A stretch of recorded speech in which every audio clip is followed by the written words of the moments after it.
Blizzard have lost 8.5% of their players. Their Blizzcon ticketing app has extreme privacy issues that have just been brought to light, and we have yet another world-first race, and perhaps more importantly for the game itself, the new gear catch-up and gear design of 8.2, and finally our first impressions of the new Nazjatar zone. So yes, there is a hell of a lot to get into. Hey everyone, and welcome back to the news. So, man, it is another stacked week of Blizzard news, plus a whole bunch of course, patch 8.2 stuff that's, you know what, actually pretty darn solid. Before we do that though, first, it's a new month, so this month's Patreon theme is Warlock, so as always, you can check out the link below. It's the best way to support the channel, and you'll get a thing like this full of cool physical loot, so it's a big win-win. With that said, let's get right into it. Okay, brief impressions of the Nazjatar zone. I'll do a full in-depth video about this probably next week, but for now, here are my first thoughts. To summarize, it is pretty good, but yeah, sure, it could be better in a few different ways. Now, as for the physical zone itself, it looks pretty small, at least in so far as square footage goes. It's smaller than Argus, but it does consist of like 4 distinct areas with a bunch of caves and buildings, which kind of obscures its actual size. Each part of Nazjatar is also surprisingly dense, as is the case with Mechagon. It doesn't take very long to get from one side to the other, but you'll be dodging a serious amount of mobs and terrain in the process. And it's kind of interesting. I suppose I do like this style. It makes getting to where you want to go maybe a bit more of an involved process. Now, it might be a bit more of a pain than just, hitting auto run and alt tabbing, but it also takes a lot less time to get around. In fact, they even acknowledge this thing mechanically. In the central part of the zone, which is kind of a connection point between the sort of 3 distinct tile sets / locations of the zone, the ground is littered with like eggs. Also, roaming the zone are a ton of crabs, elite and non-elite, which are passive. If you step in any of the eggs, you'll, they'll burst, you'll get covered in, well, egg goo. Now, this gives you a 10-minute debuff that turns the crabs hostile, making getting through without getting, snipped up a bit of a slalom. Now, it's not the most engaging mechanic in the world, but it's just the kind of thing that makes the world feel, a bit more alive.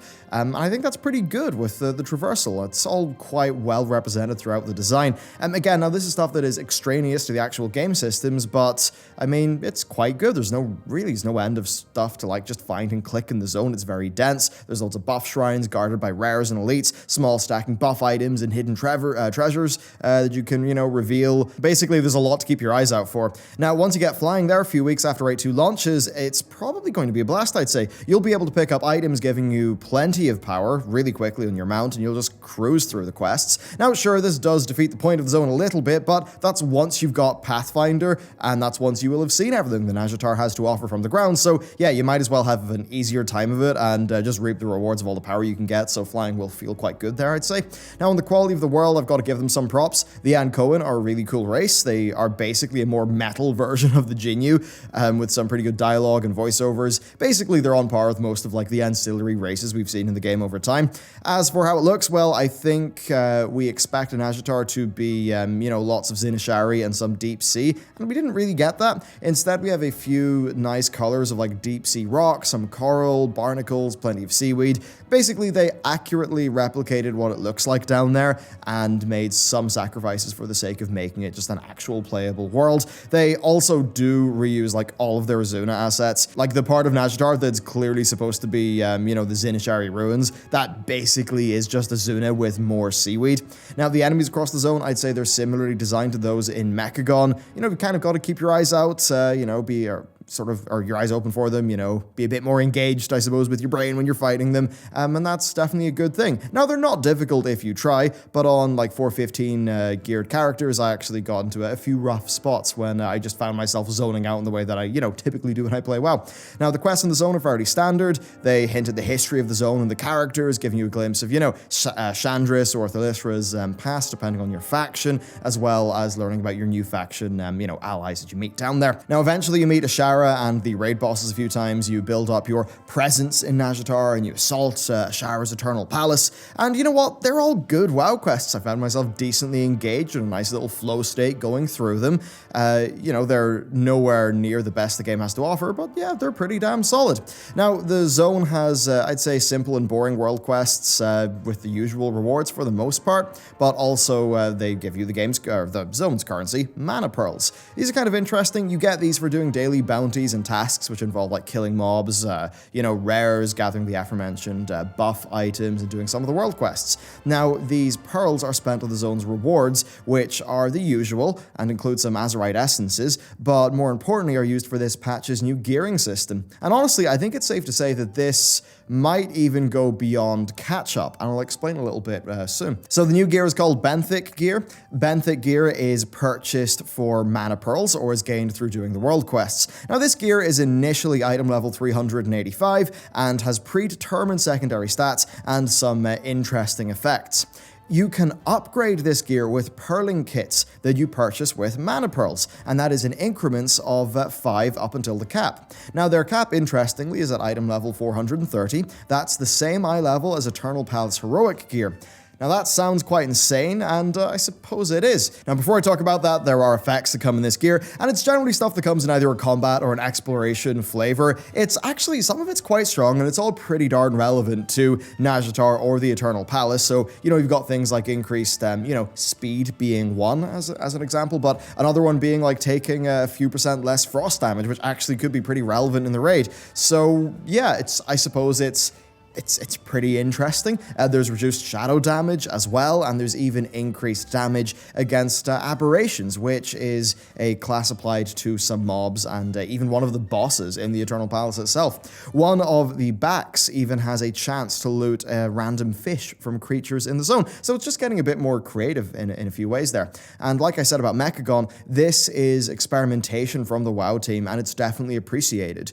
Perhaps the strength of these things matching heroic raid gear will anger many, and I can understand that, since it is just grinding mana pearls instead, but it's an alternative gearing method that could offset bad luck and, you know, bad loot drops and that kind of thing, and there are some, you know, interesting pieces that are maybe optimal for Mythic Raiders, like 2% reduced frost and shadow damage in a raid that's sure to use those damage types. I mean, that's nothing to sneeze at for cutting-edge players, so it'll be interesting to see how that bit is just thought by people. Now, it's targeted gear, there's no random elements involved.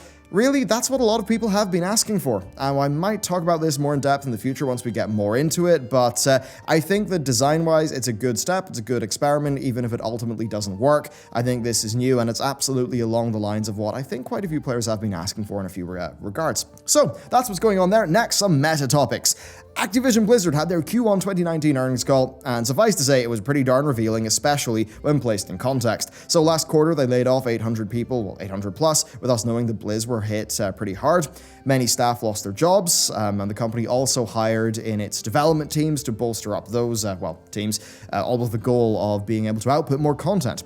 Well, that plus, you know, mobile and free-to-play, but we'll talk about that in a little bit. Now, the reason why they wanted to bolster their content production is pretty darn clear from this earnings call: monthly active users.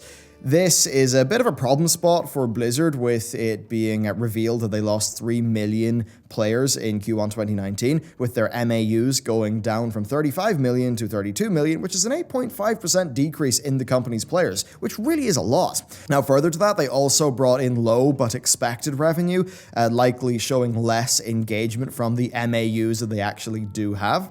And you might be wondering how this all stacks up to previous years. Well, a massive thank you to Nightstalker, who compiled all of this and sent me a tweet, which was really great. So their MAUs over time from Q1 2016 onwards look like this. So 2016 started off with 26 million, then went up to 33, then to 42, then down to 41, so a strong year. 2017 was also decent, going from 41 to 46 before falling to 42 and then down to 40. As for 2018, well, they slipped to 38. They stayed at 37 million for 2 quarters and then went down to 35 million before the slump down to 32 million for Q1 2019. And that means that right now it's Blizzard's lowest since Q1 of 2016, which is pretty darn low. And yeah, they've lost like 5 million players in the last 6 months. And that's certainly not a good statistic for any company. Really, you've got to wonder, though, just how much of this is down to content, what's actually going on here. Because if you look at Hearthstone, it's not really had super exciting news for a while. Blizzard themselves have said that Overwatch was down because of basically sparse content. They did say that WoW had a big update on the way, and they kind of hyped up the most recent Hearthstone expansion, saying it's performed better than the previous two. And of course, the new Overwatch content that's really only just made it into the game and is on the PTR. So, I mean, they've done a lot of that, but really the core thing is there just has not been a lot of Blizzard content. Now, what I think will be a bit less exciting for the core Blizzard audience is, well, you all have your phones, don't you? Because overall, Activision Blizzard talked a lot about mobile during their earnings call and the desire to move into mobile and free-to-play, especially with China. Now, look, from a pure business perspective, it's kind of hard to blame them. Fortnite was able to get 50 million players through console and PC, but what really brought it beyond like the 200 million player mark, that was mobile. And that's what the big man Bobby Kotick himself said. He said one of their big goals was to bring their existing console and PC franchises to mobile. Now, for Blizz, well, we've already got Diablo Immortal. Corey Stockton is reportedly working on a World of Warcraft battle pet mixed with Pokemon Go game, but apparently with more mechanics than Pokemon Go, which, I mean, hey, that could be interesting. There's also, I think, a project being headed up by Tom Chilton as well. Now, mobile-related posts have been coming and going really off their job site for years now, so suffice to say, we're going to see more of that pretty soon. Maybe StarCraft Clash Royale. I mean, that'll make me really sad when I see it. Who knows what's going on for Overwatch and what the mobile plans are there, but we'll probably see something. Then past that, Activision Blizzard talked about how they've invested in their platforms such that they are now in a far better position to explore free-to-play opportunities as a company. So who knows what that's actually going to mean for Blizzard. We have not really seen Blizzard do, I mean, obviously Hearthstone is a desktop big free-to-play game, but we haven't really seen much in the way of free-to-play from Blizz. But again, I wouldn't be super surprised if we do see some of that, because that is a kind of a part of the direction the industry is going in. Now, that said, they did say that they still value the $60 premium release. They said that they know that their customers like getting their games that way. And that's good to hear, but considering the insane microtransactions of the otherwise quite fantastic Black Ops 4, it's hard to really trust them, because that's a $60 game that is stuffed full of free-to-play-like microtransactions. I mean, hey, just like World of Warcraft, but you know, WoW also has a sub fee. So yeah, the mobile and the free-to-play side, I mean, I don't really like that too much. But that said, bolstering their development team headcount to put out more content, well, I think that is probably a good thing. Activision Publishing, pretty much with, Q2 of Blops 4's Life and Sekiro, actually managed to earn just under what Blizzard pulled in, and that's with Blizzard having far more active games. So it's pretty darn clear that Activision Blizzard will think that Blizzard Entertainment is leaving a lot of money on the table, and, well, their slow rate of content likely is a key factor here. I mean, just look at Overwatch. So yeah, more games, more content, parts of that sound good as long as it is Blizzard quality, and really that's the bit that I'm worried about, but that's not something we'll really be able to assess until their next major release, which probably will be Diablo 3, so, you know, by the time we're all 80 years old. So that's the situation with Blizzard's player count. Let's move on to the strange Blizzcon situation. Okay, so BlizzCon ticketing is now going to be done through a mobile app, and their goal clearly is just to run the con in a smoother fashion and to reduce queue times and make it all run smoothly, but there's a problem. Blizzard are not deploying their own app, they're using a ticketing system called AXS. So far, it seems fine, but the problem is the app has absurd permissions. Now, this is probably less of an issue on iOS because of some of the platform security, but on Android, it pretty much gets everything. A r/wow poster found a fantastic article that breaks down essentially what the app does, but the basics are, it just grabs personal data, a lot of it, including things like precise location, and they give that to third parties. I mean, here's their terms. We may also share your personal information and other information with trusted third parties, such as our partners, sponsors, or their affiliates and subsidiaries and other related entities for marketing, advertising, or other commercial purposes, and we may occasionally allow third parties to access certain sites for marketing purposes. Now, remember, the job of this app is basically just to display a QR code. That's pretty much it. So it's clear that all this data harvesting and telemetry, like, it's a key part of their business. And I think this is something that just most people won't be aware of when using this app. It's something you kind of have to use for BlizzCon. And, I mean, I don't really think it's that great. I mean, hey, at least this time Blizzard won't have to ask you if you have a mobile phone on stage.